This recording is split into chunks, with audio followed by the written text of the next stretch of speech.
this is Terry LaFleche, author of Curly Like Me, and I wanted to thank Dawn and the book club so much for wanting to read my book and have it for your online book club. I'm really honored. Thank you so much. And I wanted to show you just a couple quick tips that's kind of covered in the book, and I wanted to do just sort of a brief overview so you could kind of see some of the things I'm talking about in real life.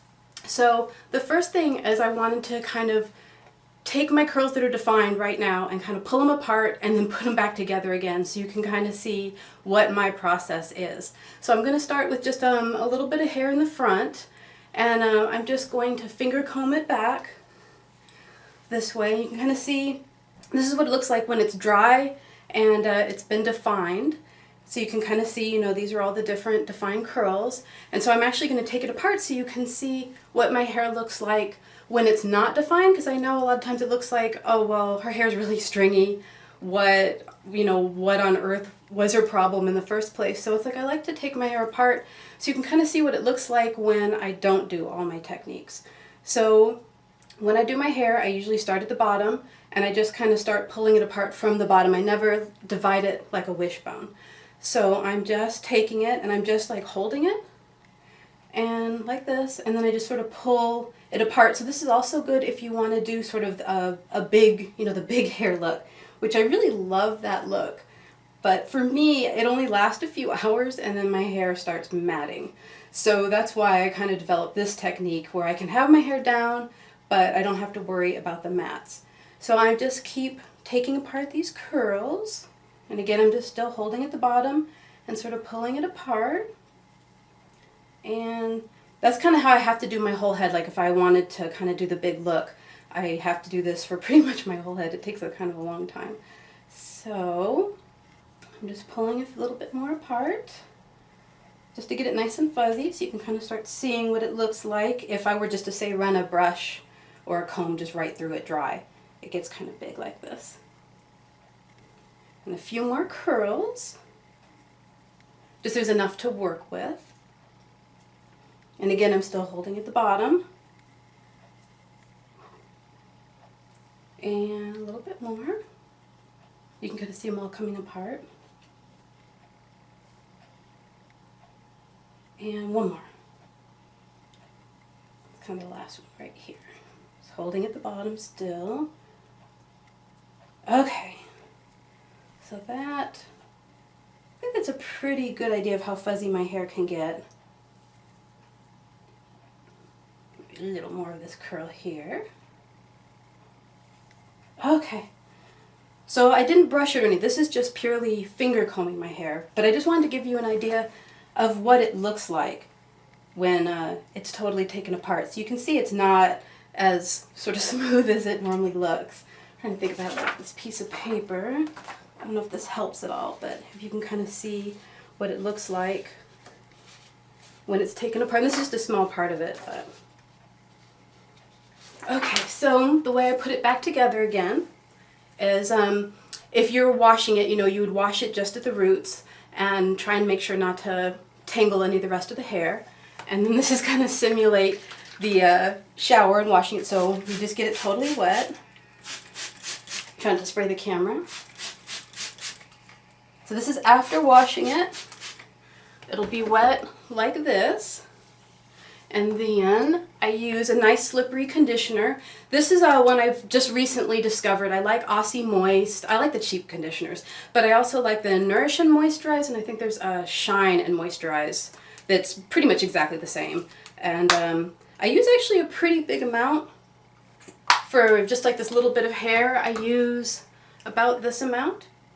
And I usually put a little bit on the bottom, and you can see that it's really, there's a lot of conditioner on here.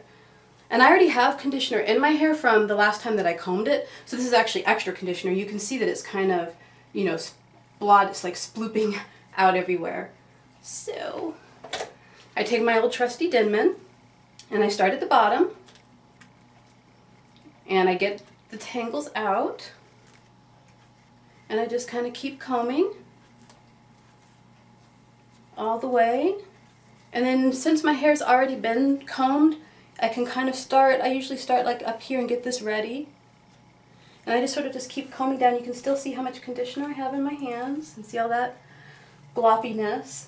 But usually either the Denman or dividing it and kind of defining it help get rid of a lot of this extra conditioner so you don't walk around with all this gloppy conditioner everywhere. So usually it's best to start at the bottom. Since my hair's already been combed and it's not as tangly, I do sometimes like go at the top and then work my way like from the bottom and then meet that spot, because I found that if I just try and comb, like if I comb all my hair and then start combing up here, I catch like big chunks of my hair and then I have a big snarl and I kind of have to start all over again. So I try and kind of move any tangly spots down away from my hairline, and that way I don't have to worry about catching it later. So now it's all combed. You can see it's still really, there's a lot of conditioner in it. But what I start to do is I just start, I usually just kind of go by feel. So I just sort of feel where it feels like my hair wants to start a curl, and then I just flip it over like that. And I just pretty much go around my head, whatever feels like it's kind of starting to divide. Oh, got myself in the face. I kind of just go with whatever it wants. And I found that the tighter your curls, the smaller the little sections you have to make. So this part is pretty tight. I've got some parts underneath that are really loose, and so I can actually make sections that are maybe 2-3 times as thick as the ones I'm making up here. But if your hair is curlier than mine, you probably have to make even smaller sections than these. Like the top of my head, I have to make them about half this size. So I kind of just keep going, and you can see it's sort of a clump, and I just kind of keep going, and I just do it until the section's over. And it doesn't have to be perfect, it's just kind of like what feels right. And you can kind of see like a lot of conditioner's coming off on my hands and it comes off on my clothes, but once you kind of go through the whole process, it pretty much levels out on your hair. It's like if there's extra, it comes off. If you needed it, sort of, there's a spot that needs it, the extra conditioner kind of levels off over there.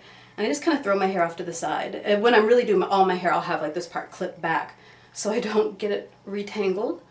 And so I'm almost done. I make a few smaller ones up here. And I'm not like ripping it apart. I can sort of tell when it's gently sliding out because of all the conditioner I have in here. So if something was catching, then I would stop and either comb out the bottom or snip out the knot. So you can kind of see that's about the size of like defined curl I make. And so this is what it looks like after. So you can see that it's a lot more section than that big clump was when I first started. And so this will dry and it'll look just like the before picture did. So thank you again so much for wanting to read my book, and I really hope that it helps you and that you have a wonderful hair journey. And again, I'm so honored that you chose my book. Thank you.